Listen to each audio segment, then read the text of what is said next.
All right, so today we've got a story for you that honestly sounds like it's straight out of a sci-fi movie. It kicks off in maybe the most normal place you can think of, a park bench, and it ends up detecting something insane, like two black holes smashing into each other. This whole thing is about a totally new kind of AI, and the big deal here is that it's not built on trust. It's built on cold, hard proof. Okay, let's just jump right in. You know, some of the wildest discoveries happen in the weirdest places, right? But a playground? In Cardiff, Wales? I mean, that's a new one even for me. So I want you to just picture this for a second. There's a dad, he's at the park with his two kids, totally normal Saturday. But while they're playing, on the phone that's just hanging around his neck, something historic is going down. See that little chirp on the screen? That's it. That's the sound, the signature of gravitational waves. It's basically an echo from an event so mind-blowingly powerful, it literally warps space-time itself. This signal, it has a name, GW150914. It was a Nobel Prize-winning discovery. And here it is being picked up on a regular old Samsung phone. Wild. So that dad, that's Ernesto Lopez. He's a systems architect, and he's the founder behind this whole thing, a company called Amethyst Deterministic. And what I love about this quote from him is you can just feel the shock. I mean, he just did something that used to take a supercomputer on his phone. He just replicated a world-class scientific discovery with a gadget that fits in his pocket. And that, of course, raises the big questions, right? First, how? And maybe even more important, why would you even build something like this? Well, it turns out finding black holes at the park, as cool as that is, was really just the opening act. It was a test, a proof of concept. The real reason this engine was built was to tackle one of the biggest and frankly most dangerous problems we have in tech today. The fact that most AI is just a complete mystery. You've probably heard this term before, right? Black box AI. It's pretty simple.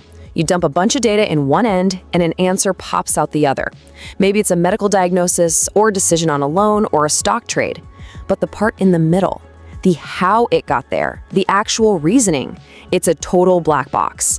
The AI literally can't show its work. It's basically just saying, hey, trust me. And that right there, that's the whole problem. I mean, think about it.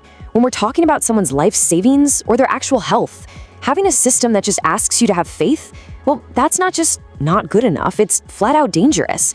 A guess, even a really, really educated guess, just doesn't cut it. You need proof. Cold, hard, verifiable proof. So, okay, if the big problem is a black box, then the solution has to be a clear box, right?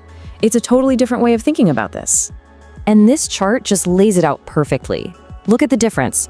We're going from trust me to verify me. We're swapping out a probabilistic guess for a deterministic proof. It's a move from something that's opaque and you can't check to something that's totally transparent and you can audit. You can actually look at every single step it took to get the answer. So the key idea here, the secret sauce, is something called deterministic computing. And honestly, the vending machine analogy is the best way to think about it. You put in your money, you press the button for the chips, you get the chips. Every single time. There's no randomness, no mystery. Amethyst's system is built on that exact same idea. The same input plus the same rules equals the exact same result with a perfect evidence trail to back it up 100% of the time. Okay, so how does it actually do this? Under the hood, it's using a process called deterministic runtime enforcement. Just think of it like a super strict security checkpoint. First, the AI suggests an action. Then, the system checks its rulebook. Is this allowed? If the answer is yes, it goes ahead and executes the action. If it's no, it's stopped dead in its tracks. And here's the kicker. Either way, it spits out an unforgeable piece of proof. The motto is basically, no proof, no go. All right, finding black holes on a phone is, let's be honest, that's incredibly cool. But you have to wonder, right? Is that all it can do? Is it a one-trick pony? To prove it wasn't, Lopez took the exact same engine and pointed it at some of the biggest, messiest problems we face as humans. First up, breast cancer. The system chewed through a ton of data and found a brand new genetic signature. And get this, patients who had this specific 25 gene signature were 5.5 times more likely to have a negative outcome. But the truly stunning part, and it's right there in the caption, this new signal had 0 genes in common with the one doctors use right now, the clinical gold standard. So this wasn't just a small improvement. This was a completely new piece of the puzzle. And again, it was found on a phone. And it just didn't stop there. He pointed the same engine at 1 million Alzheimer's patient records.